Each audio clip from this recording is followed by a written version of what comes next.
Hey, and welcome back to another video. In this video, we're going to look at creating retaining walls and modeling them in with our topography in Revit. Really cool stuff. Really easy too.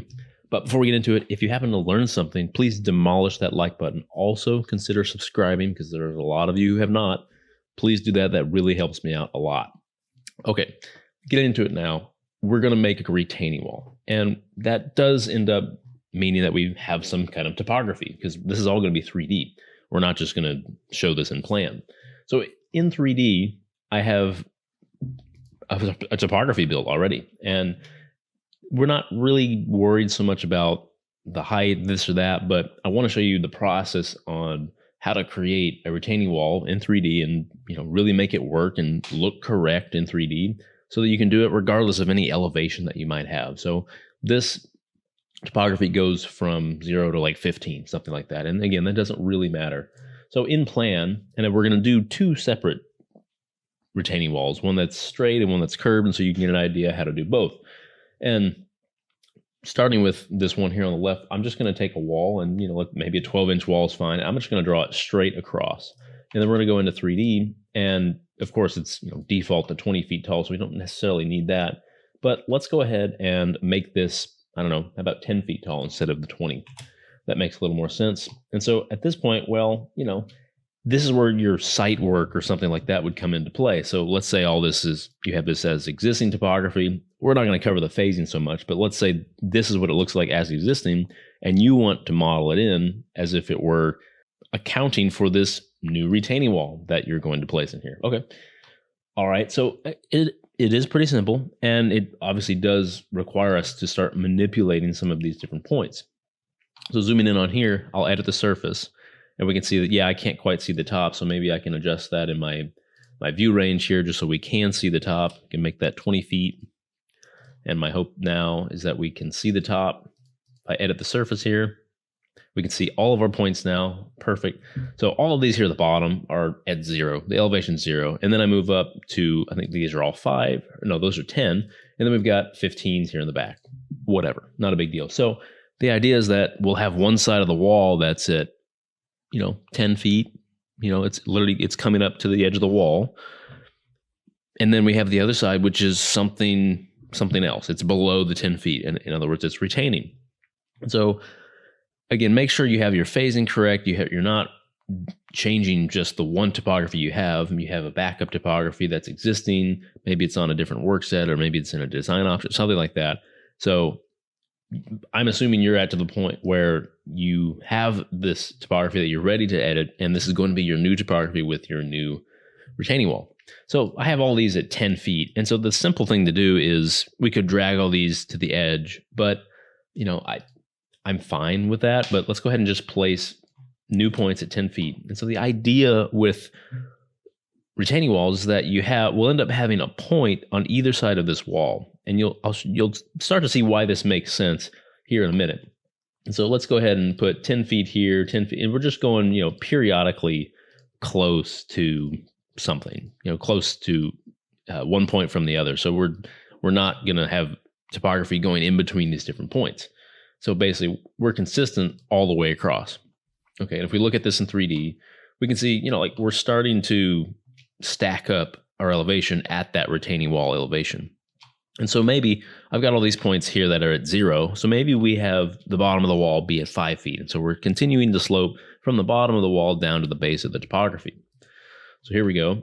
Now, so all this means, and again, this is so simple, I need to make sure I have a point on either side of the wall, the retaining wall. And so, like I said, we have the 10 feet on one side. Let's go ahead and add 5 feet on the other. So the thing to be aware of also, if you want to reduce any topography, like squeezing in between all these points, you do want to have them spaced, appropriately enough apart. And I mean, not too far apart to where topography would end up going in between. But the next step would be, of course, to put these points that we have at 5 feet instead of 10 on the other side of the wall. And this would need to be, for consistency's sake and for the best look, you're going to want these, as close to perpendicular to these points as you can get it. And you'll see why this makes sense in some of these examples. If we'll be able to see if I have not moved some of these points far enough apart. So this makes sense. we can start to see this. And maybe I'll deliberately miss a point here and we'll see what happens there. So I even missed the wall there. So make sure you get it on the wall, on the edge of the wall. I missed it again, put it on the edge there. And let's go to 3D and see what we get. So it's looking pretty good. And so we can start to see some weird things happening right here. And that is because I clearly missed a point somewhere. And it's either that or it's not on the wall, because we're literally seeing topography come through the wall and not stop at 5 feet. So there's something going on here. So looking back at my plan view, I could see, well, this is where the topography is coming through. And the reason that is because I don't have enough points, or I don't have points that are close enough to these points. Basically, these points and these points are too far apart. And so we can simply fix that, of course, because I can always just copy these two and just move them over here. And if we go back to 3D, we can see that's essentially fixed. I need to address this other point here. So these 2 points need to be addressed. And my guess is that it has something to do with this point being 0 so close. So I'll drag this out just a bit so we can get a little more consistency in there. And sure enough, that does end up fixing it. So again, what we've done before on the right side over here, we deliberately forgot a point here, and we forgot a point. And by forgetting a point, we could see we have completely lost the look of this topography on my retaining wall as we'd like it. We want 5 feet up to the retaining wall, and then the retaining wall up to 10 feet.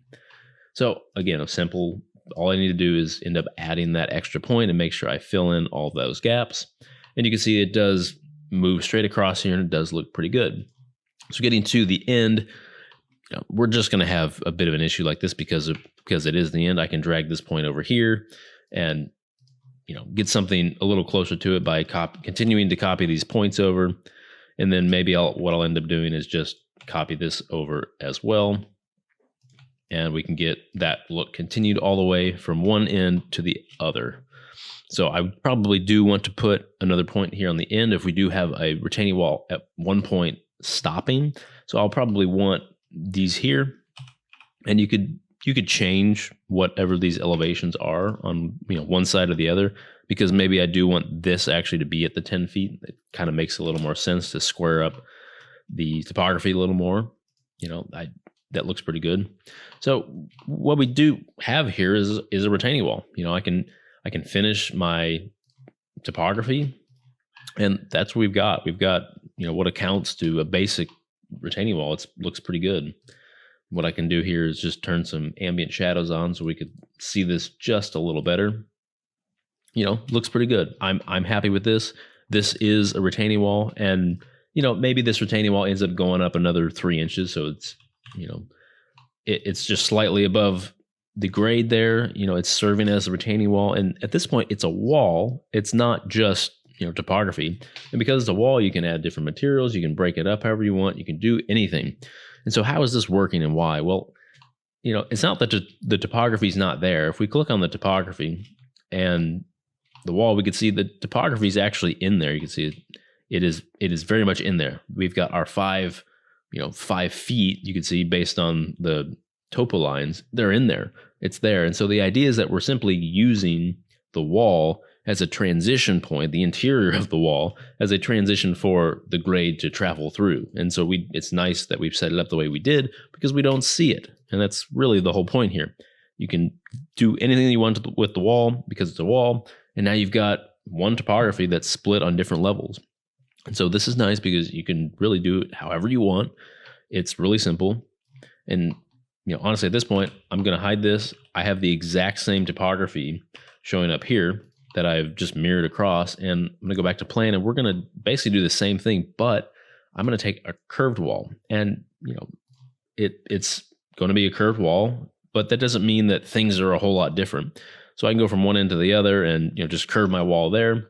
I then want to go back into my surface. We can first look at this in 3D and see, yep, that's a curved wall. Again, let's go ahead and make this 10 feet, but we're just making it similar. And now let's do the exact same thing we did, but for a curved wall. It's not straight is the point here. And all we got to do is go into my topo surface, and then now let's start to add more points. I want to first add 10 feet.